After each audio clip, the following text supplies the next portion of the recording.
Sudah hadir bersama saya melalui sambungan Zoom Profesor Jamin Ginting selaku ahli hukum pidana dari Universitas Pelita Harapan. Selamat siang, Prof. Jamin. Selamat siang, Mbak. Tadi kita baru saksikan bersama ya, Prof ya, jalannya sidang pembuktian pra-peradilan dan menurut saksi ahli dari tim pemohon bahwa penetapan Peggy sebagai tersangka ini perlu dipertanyakan. Nah, menurut Anda tanggapan Anda seperti apa? Ya, dari awal kelihatannya memang ada beberapa hal yang menjadi catatan terkait dengan permohonan ini. Pertama, terkait dengan penetapan tersangka yang tidak didasari kepada dua alat bukti yang sah, gitu ya.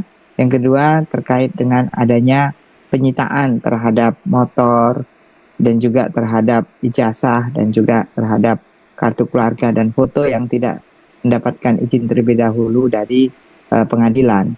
Nah, ini justru melemahkan posisi daripada penyidik yang dalam hal ini diwakili oleh Biro Hukum Polda Jawa Barat.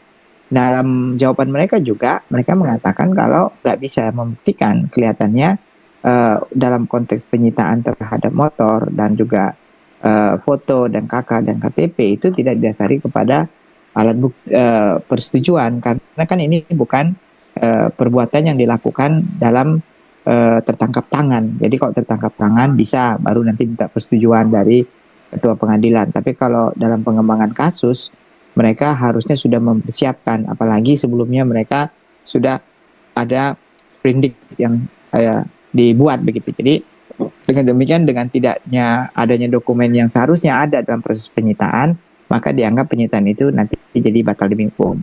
Terkait dengan penetapan tersangka juga kita lihat perlu dua alat bukti yang sah.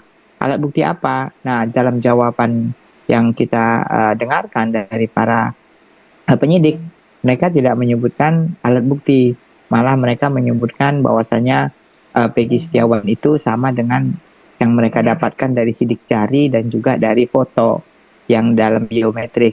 Biometrik itu harus ada pembanding. Kalau geometriknya itu pembandingnya adalah foto Peggy dengan sidik jari yang mereka dapatkan, tentu 100% itu identik, ya, pasti identik. Tapi apakah pelaku ini dia? Nah, apakah memang dalam sidik jari itu didapatkan dari alat yang digunakan untuk melakukan kejahatan? Contohnya alat yang digunakan untuk kejahatan itu adalah bambu atau samurai.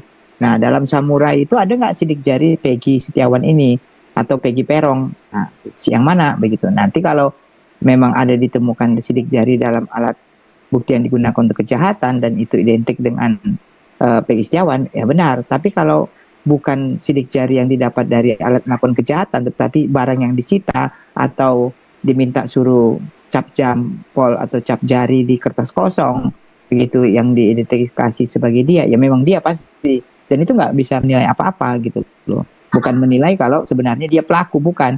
Hanya menilai sidik jarinya Peggy Setiawan dengan fotonya sama. Ya, itu nggak ada pengaruh dalam hukum pidana. Bukan dia pelakunya, begitu ya. Nah, jadi beberapa jawaban-jawaban yang disampaikan oleh penyidik justru memperlemahkan ya kedudukan. Bahkan dua orang DPO masih disebutkan lagi perannya dalam jawaban mereka. Padahal mereka sudah mengatakan tidak menghadirkan lagi DPO, malah kok dihidupkan lagi gitu. Nah, ini hal yang justru sangat tidak signifikan untuk bisa disampaikan. Makanya masyarakat kan paham nih ya terkait dengan apa jawaban, apa yang permohonan. Jadi menilai ketidakprofesionalan daripada penyidik ini dalam melaksanakan tugasnya. Mereka menunjukkan sendiri gitu tanpa diminta dengan jawaban-jawaban seperti itu. Dan menurut saya itu bukan dalam konteks. Kalau mereka mau mengargumentasikan, mereka sudah melakukan scientific investigation, crime investigation, harusnya dari awal sudah ada gitu. Jadi scientific crime investigation itu adalah suatu cara-cara yang saintifik, ilmiah begitu ya, menggunakan ilmu. Contohnya terkait dengan darah, terkait dengan CCTV, terkait dengan handphone, itu harusnya disita semua, terus dibuka gitu. Jangan ada CCTV yang mati, hilang tiba-tiba, padahal ada di situ gitu. Nah, ini kan bisa jadi masalah sambu dua gitu bagi penyidik yang melakukan penghapusan CCTV yang sebenarnya harusnya ada gitu. Nah, ini bisa jadi masalah lagi nantinya. Padahal diketahui kalau di situ sebenarnya ada CCTV Ya, dan sudah diungkapkan ya, kalau Anda lihat keterangan Pak Tony sebagai kuasa hukum, dia bilang dalam BAP atau dalam keterangan di putusan MA itu disebutkan ada 2 polisi yang mengatakan ada CCTV tapi belum dibuka CCTV-nya, dan sekarang CCTV-nya nggak ada. Nah, ini yang menjadi kok bisa ya begitu ya, penyidikan ini nggak sesuai dengan standar operasional dan nggak profesional gitu. Dan ini sedang dipertontonkan, dan ini ya agak aneh lah gitu. Jadi menurut saya proses pra peradilan ini ya memang sarana yang paling tepat ya untuk bisa mengkaji sejauh mana kinerja daripada penyidik ini, apakah profesional apa tidak profesional, begitu Mbak. Oke, jadi Prof, Anda berpendapat jika pihak kepolisian ini tidak memiliki alat bukti permulaan yang cukup sebelum menetapkan atau menahan Peggy sebagai tersangka. Tapi dari menurut keterangan dari Kabitkum Kombes Pol Nur Hadi Handayani menyatakan jika laporan polisi itu bisa digunakan sebagai bukti permulaan. Dalam hal ini adalah laporan polisi dari ayah korban Eki, Ibtu Rudiana. Bagaimana tanggapan Anda? Ya, itu sudah itu udah ketentuan yang lama ya. Jadi itu sudah tidak dinyatakan berlaku lagi ketentuan bahwa saya laporan polisi dan satu alat bukti itu sebagai 2 alat bukti. Jadi 1 alat bukti laporan polisi, 1 alat bukti saksi. Jadi 2 alat bukti. Itu lama sekali. Itu zaman Bahola, itu bukan yang baru sekarang ini. Yang baru sekarang ini kita mengacu kepada keputusan dari MK 21 tahun 2014 dan juga Perkap Kapolri nomor 6 tahun 2019.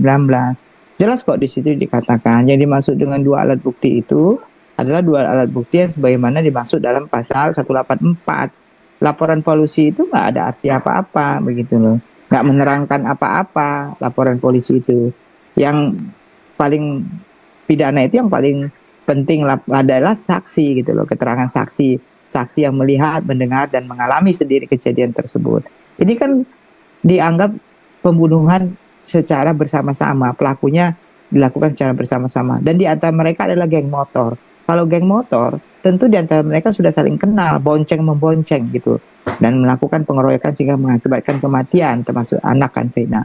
Nah, berarti di antara mereka ini sebenarnya sudah saling kenal lama ya gitu, udah saling tahu sama-sama geng motor. Masa di antara geng motor ini masih ragu terhadap Peggy Setiawan yang ditetapkan sebagai tersangka ini? Mereka nggak kenal semuanya, cuma 1 yang mengatakan kenal, itu pun masih dia ragu begitu. Nah, jadi inilah bukti apa yang mereka mau hadirkan lagi? Harusnya saksi yang meyakinkan benar-benar kalau pelakunya dia ada bersama-sama dengan mereka. Nah, kalau enggak, lemah lah begitu ya. Nah, apa yang mereka buktikan lagi selain daripada laporan polisi nggak ada arti apa-apa. Itu bukti surat yang nilainya paling rendah ya dibandingkan dengan saksi. Itu kan urutannya ada saksi, keterangan ahli, ya surat, petunjuk ya itu. Kalau keterangan terdakwa kan belum. Jadi dalam konteks pidana ini yang paling bagus dan paling dapat diterima sebagai bukti yang sah ya keterangan saksi. Tapi saksi juga harus punya keterkaitan satu sama lain, sama yang tadi itu, yang scientific evidence yang didapat dari scientific crime investigation. Nah, itulah yang penting menurut saya begitu.